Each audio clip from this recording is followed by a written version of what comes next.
Hey everybody, I'm the Ranting Monkey, and today I will be responding to a video response to me.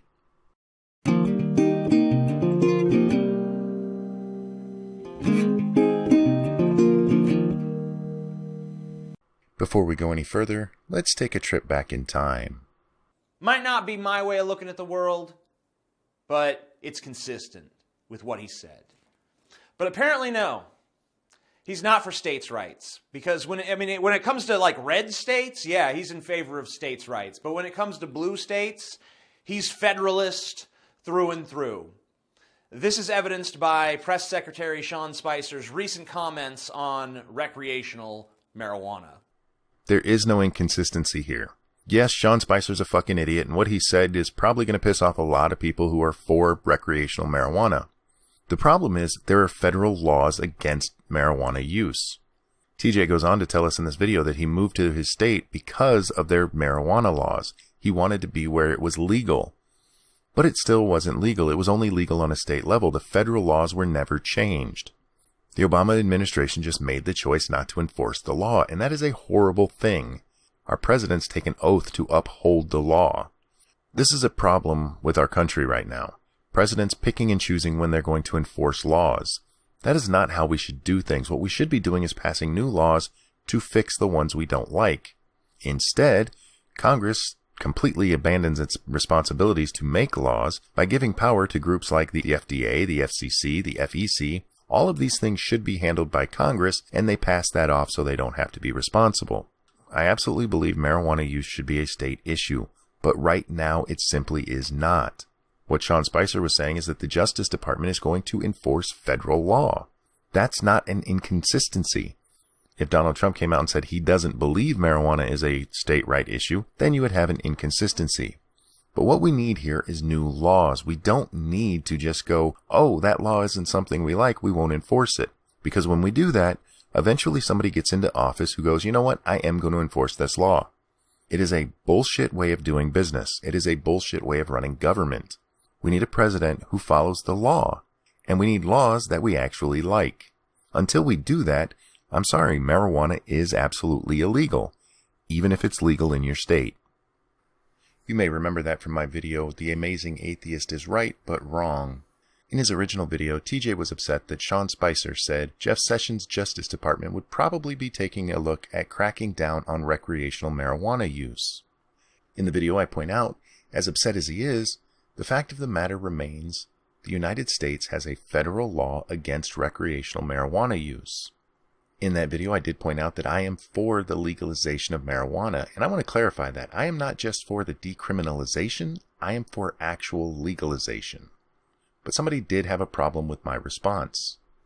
Good afternoon, scale tippers, and welcome to Badger's Point. Today we're going to be covering a video that was done by the Ranting Monkey entitled, The Amazing Atheist is Right, but Also Wrong. Now, as you can see from my title, I was heavily inspired by the Ranting Monkey's video, and I also want to preface this with, I really respect the Ranting Monkey as a content creator. I don't have any problem with him as a person. It is just this one video that I disagree with, and we're going to get into that. This is Badger's Point, a relatively new YouTuber. I'd like to thank him for his kind words, and let him know that I have nothing against him either. But I am going to point out how he's wrong. So, one of the things that the Ranting Monkey states over and over again is it's still illegal. It's still illegal. Basically saying the law is the law. That's a drastic oversimplification of what I said, but for now we're going to let that slide. I reserve the right to come back to this later, though.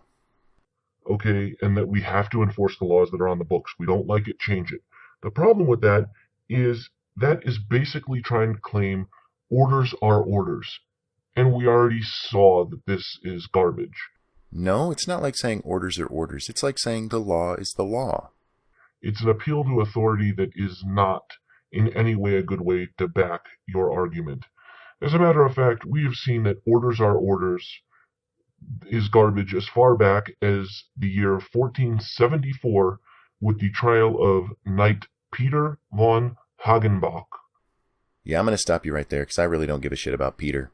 Here's the problem with your argument. You are equating an order with a law. They are two different things. You can be given a lawful order and you can be given an unlawful order. in this case, what we're talking about is President Trump letting the Department of Justice follow the fucking law.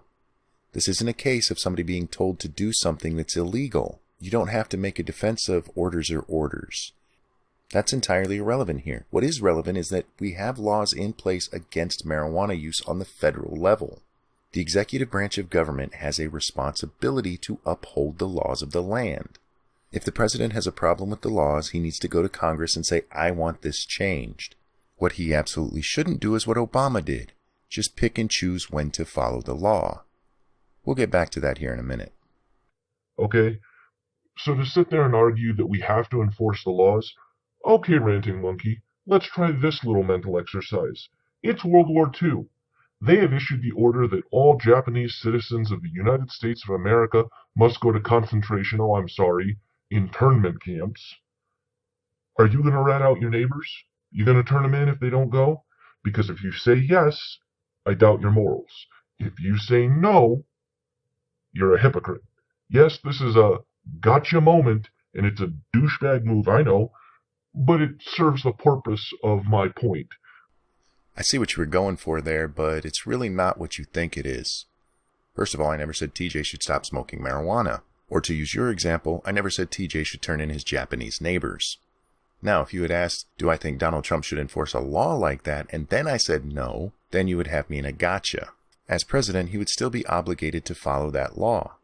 Let me try one with you. Let's say, for argument's sake, Donald Trump decides slavery's cool, and he orders the Justice Department not to prosecute anybody for slavery.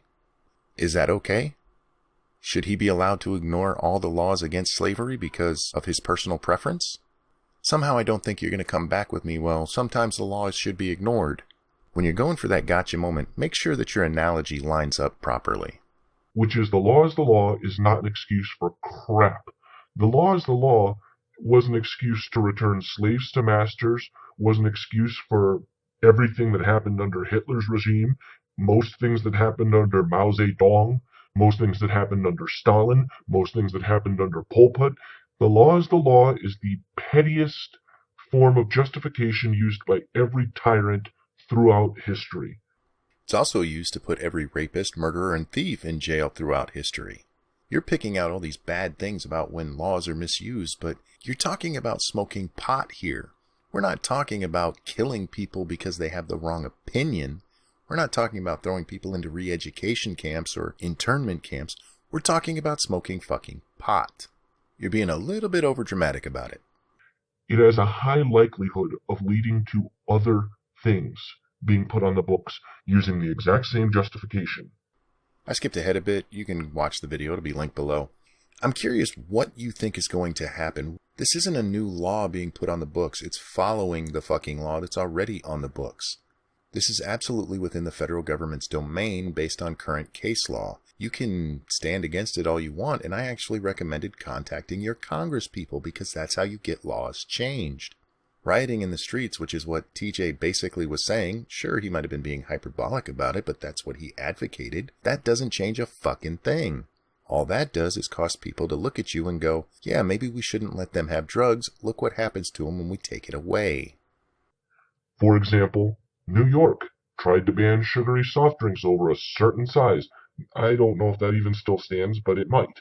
Okay? So what's next? Oh, first they banned weed. I didn't speak up because I didn't smoke weed. Then they banned sugary drinks. I didn't speak up because, well, sugary drinks are bad.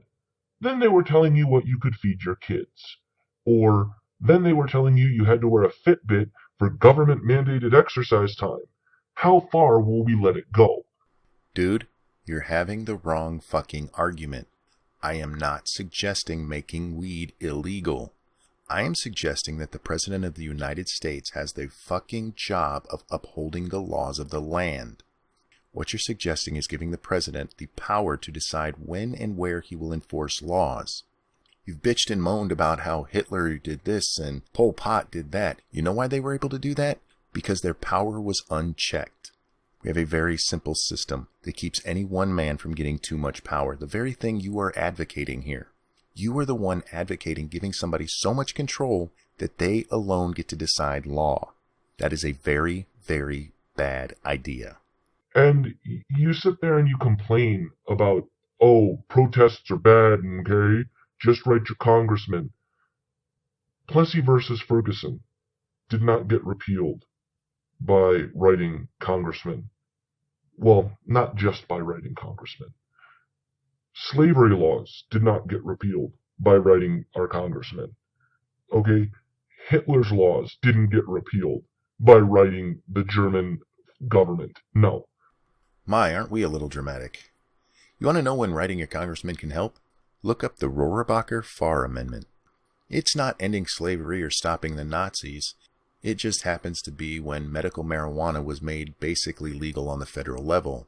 Technically, medical marijuana is still illegal, but Congress passed a law making it illegal for the Justice Department to spend any money enforcing it. I know it deals with marijuana and state laws versus federal laws, so it doesn't quite fit the way Nazis do here, but it might be worth exploring. And that's where I'm going to end it. There is still more to the video. Again, you can check it out at the link below. Badger, you seem like a nice enough guy, so I'm going to give you 2 pieces of advice. First, if you're going to argue against what I say, argue against what I say.